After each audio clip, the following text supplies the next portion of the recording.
Take off your clothes. I don't like women giving me orders. I spit on your grave. Rape revenge plots in films are kind of a dime a dozen in both exploitation and just action cinema in general. Girl gets raped, or girl's friend gets raped. Girl goes on revenge spree. Dude's girlfriend or wife or sister or daughter or maid gets raped. Guy goes on revenge spree. You believe in Jesus? Yes, I do. Well, you're going to meet him.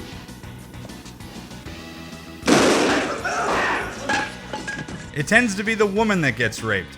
Wouldn't you say it's about time for a change? Well, I guess there's Deliverance. That had quite the dude rape scene. American History X. Of course, Pulp Fiction. Shut up! There still aren't that many examples of this. The best place to get our dose of this niche guy-on-guy action rape revenge material would be 1980s Italo action knockoff cinema. And where better than within the Enzo G. Castellari blatant Mad Max knockoff epic Warriors of the Wasteland. Though you may know it as The New Barbarians. But rest assured, it is in fact the same movie.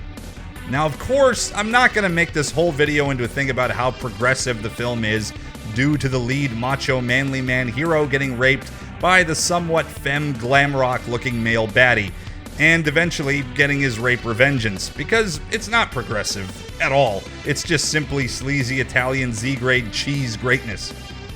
Whether it's a man, a woman, or perhaps some kind of animal, something is going to get raped in an Italian exploitation film, and if you're really lucky, you might even get to see a live animal get killed on screen. Of course, I am being a bit hyperbolic. These movies aren't always that sleazy.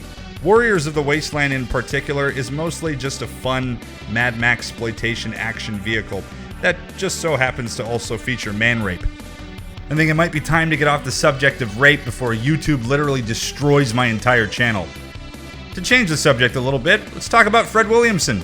See, this is the only way you like it, huh? You have to be raped. Well, I got no objections, lady.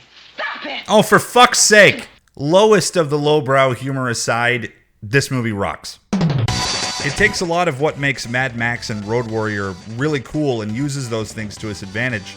Inventive vehicles, shoulder pads, punk rock hair, filming it in the desert because it's cheap and looks like a wasteland, and Fred Williamson has a crossbow thing that has arrows that make people fucking explode. This movie also predates Rambo 2 by about 2 years, where Rambo also had some cool exploding tipped arrows. Everyone's ripping Enzo off. Tarantino sure the hell does anyway. I've always loved the opening credits for this flick. I feel like that's something I don't talk about a lot, or at least don't talk about much anymore, so I'm gonna. Really groovy track from Claudio Simonetti of Goblin's fame, set to some obvious but very endearing looking miniatures getting hit by a nuclear blast.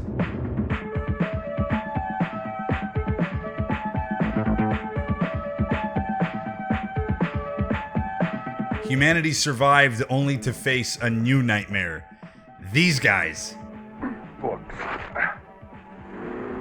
Books. That's what started the whole apocalypse.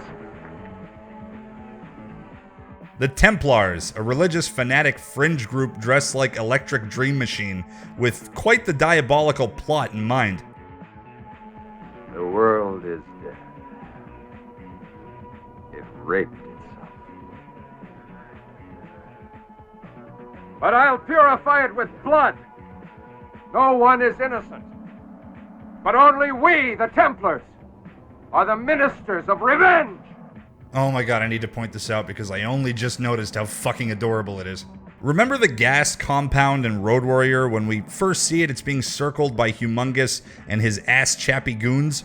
The sheer size of the compound and the amount of vehicles is really quite an amazing sight to see in the middle of the wasteland.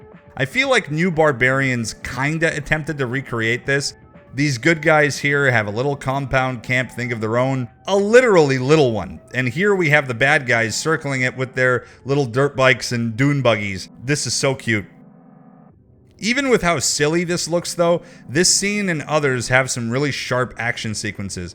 Enzo definitely loves his slow-mo camera shots, and we get some really cool shit here like people flying off motorcycles and just getting royally fucked up in general.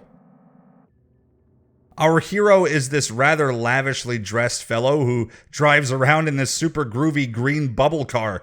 He makes his entrance by gunning down some scavengers that communicate through synthwave.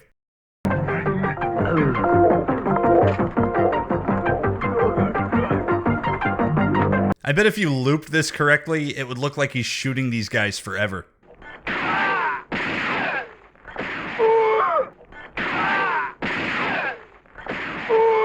I bet it would look cool with the RoboCop theme.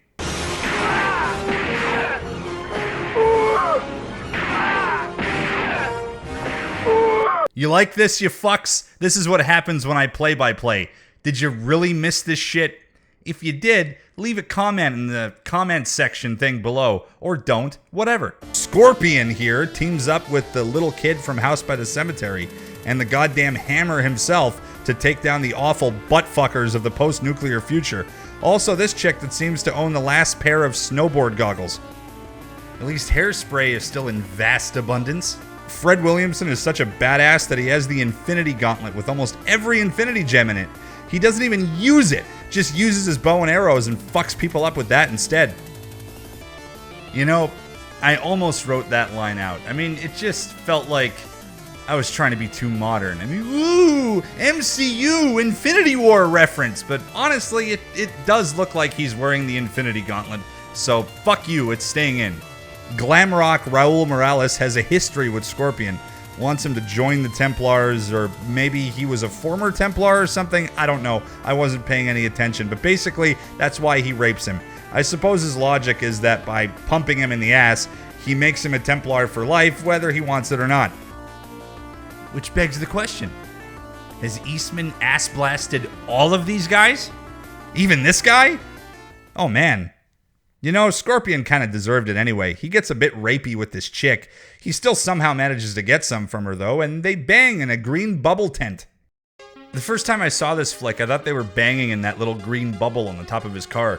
Warriors of the Wasteland features several Enzo Castellari and Italian ripoff-sploitation regulars in general. There's Fred Williamson, who's also in Bronx Warriors, and the original Inglourious Bastards. Scorpion is played by Giancarlo Preti, Scorpion is played by Giancarlo Preti, who was also Strike in Escape from the Bronx. Massimo Vanni, who not only shows up in Castellari stuff like the Bronx Warriors, but he's also in a heap of Bruno Mattei works like Zombie 3, Robo War, and Rats, Night of Terror. Anna Kanakis, who played bitchin' snowboard goggles chick, you may remember from a certain Sergio Martino Mad Max / Escape from New York knockoff 2019 after the fall of New York, and I almost entirely mention this because George Eastman is also in this movie as a rapist. Jokes aside, Eastman has done a lot of work with Enzo Castellari. Enzo usually has him play a big bad of some sort like he did here or in the Bronx Warriors, and he's also done screenplay work on Enzo's films like Kioma. Okay, so lately I've been trying to stray from exposing too much of the endings of these films. You know, in case you've never seen it and you want to and you feel like talking about the ending will make it less exciting for you. Today, I don't care about you because I need to talk about the ending in this movie. It's that weird. With this film being a sort of rape revenge movie, we need the vengeance for the rape that occurred.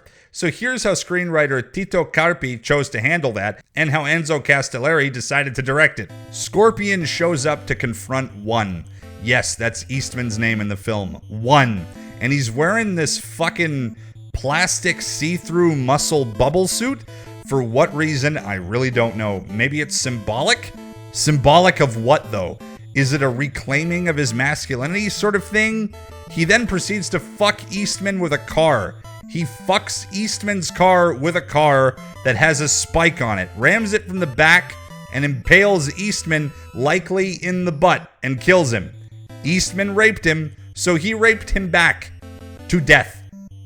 There was just no way I wasn't going to talk about this. There's just some stuff that I absolutely can't ignore. There was going to be someone in the comments, I'm fucking sure of it, that would have said, but what about the car death fuck? So fuck you. You don't get to chime in this time and feel clever, you fuck. All of this is already completely fucking batshit insane, but you want to know what just wraps it all up into a perfect gift of what the fuck? It also manages to rip off Good, Bad, and the Ugly.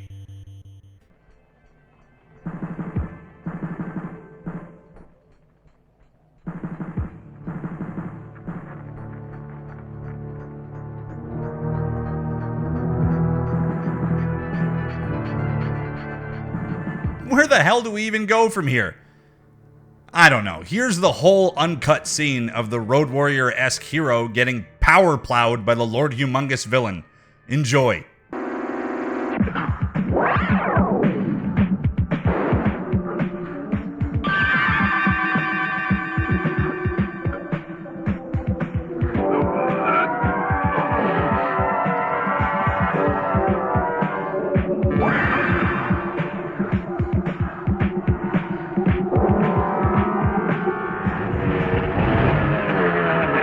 You know what's funny?